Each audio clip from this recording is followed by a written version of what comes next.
What they don't tell you about Princess Leonor's elite education.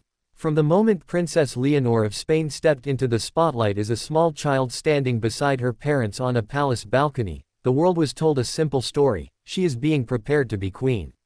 Cameras captured her shy smiles, her carefully chosen outfits, her solemn oaths, and her flawless posture. But behind the polished headlines and ceremonial images lies a far more complex, demanding, and quietly controversial reality, one that few outside royal circles fully understand. Princess Leonor's education is not just about top grades, prestigious schools, or learning multiple languages. It is a carefully engineered system designed to shape her mind, character, loyalties, and future power. And what they don't tell you about that elite education may surprise you. This is not merely the story of a princess going to school. It is the story of how a modern monarchy trains a future head of state in a democratic world, how privilege and pressure collide, and how childhood itself becomes a strategic tool of the crown. To understand Princess Leonor's elite education, we must look beyond the official narratives, and into the unspoken truths.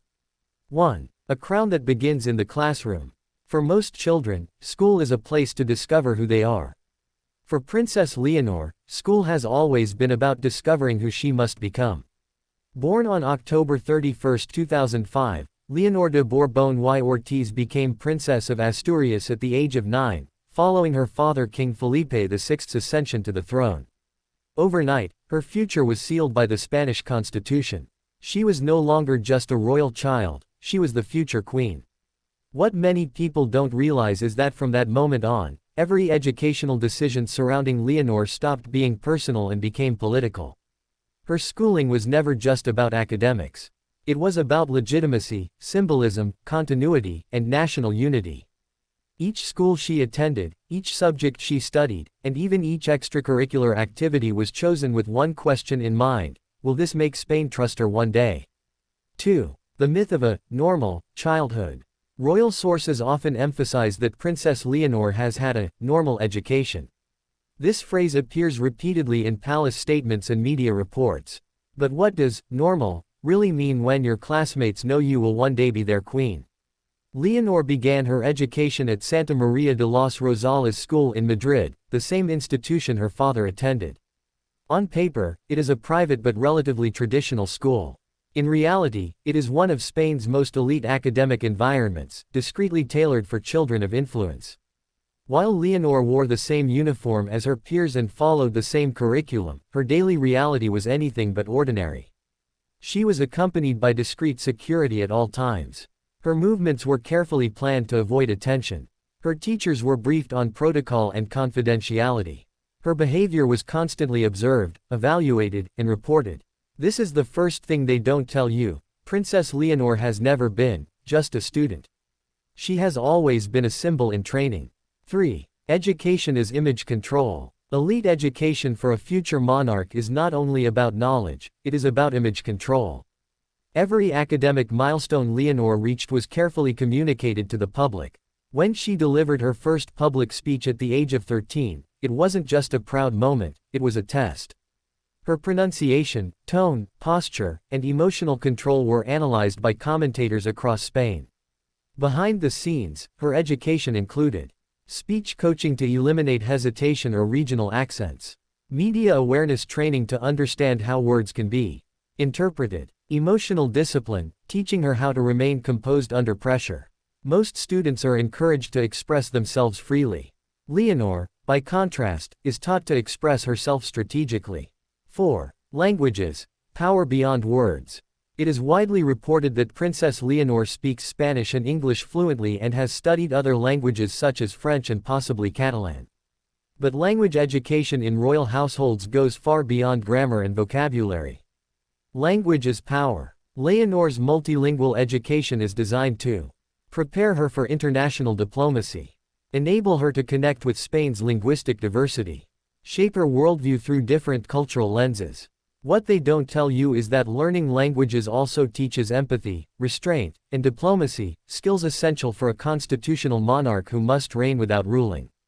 Her English fluency, in particular, has been emphasized, especially after her enrollment at UWC Atlantic College in Wales. This choice alone says more about her future than any public speech. 5. Why UWC was not just a school choice. When the Spanish royal household announced that Princess Leonor would attend United World College's UWC Atlantic in the United Kingdom, many applauded the decision as modern and progressive. But this was not just about academic excellence.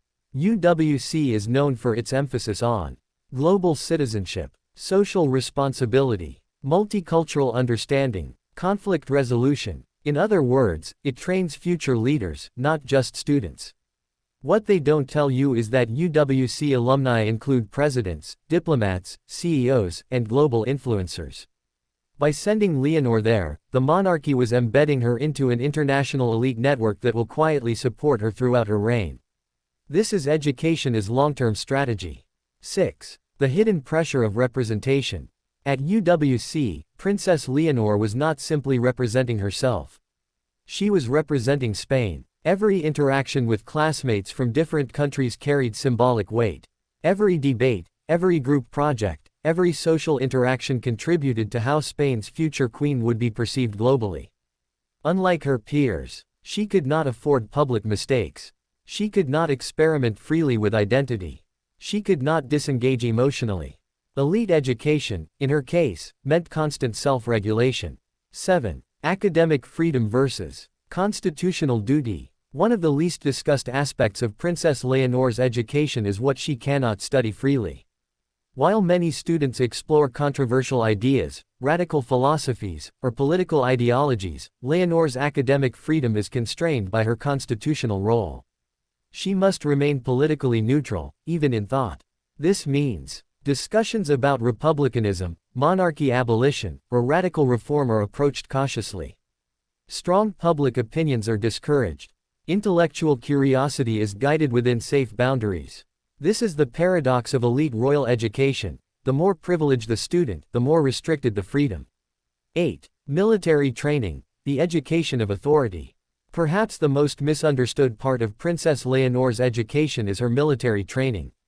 In Spain, the future monarch must serve as commander-in-chief of the armed forces. This is not symbolic, it is constitutional.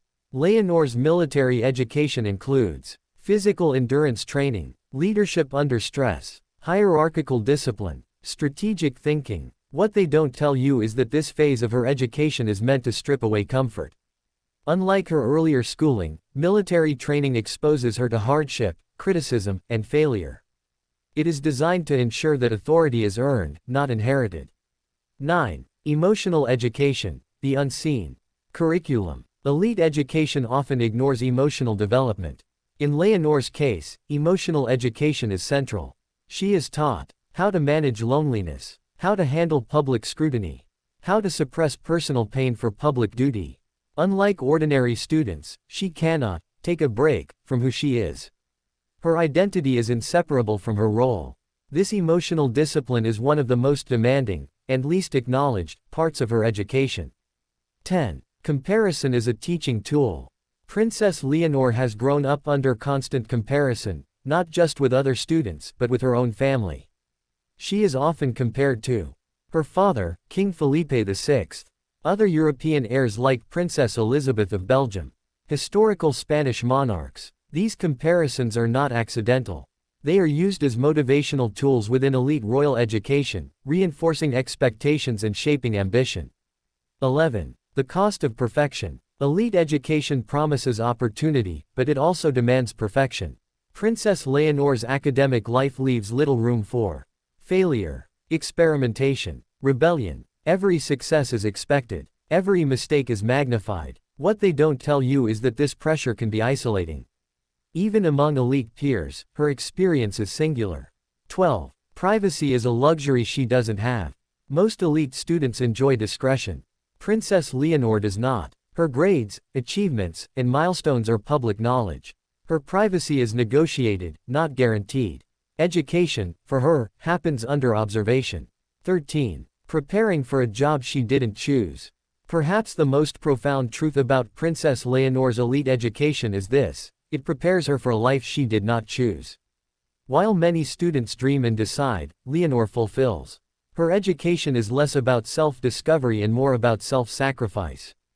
14. The modern queen paradox. Spain is a modern democracy. Its monarchy survives through public trust, not absolute power. Princess Leonor's education reflects this paradox. She must be exceptional, yet relatable. Privileged, yet humble. Educated, yet neutral. Every lesson is designed to balance these contradictions.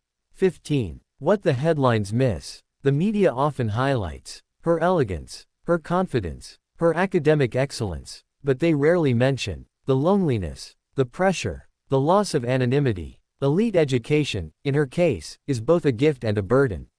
16. Will this education be enough? The ultimate question remains unanswered. Will Princess Leonor's elite education succeed? History shows that education alone does not make a good monarch. Character, timing, and public sentiment matter just as much.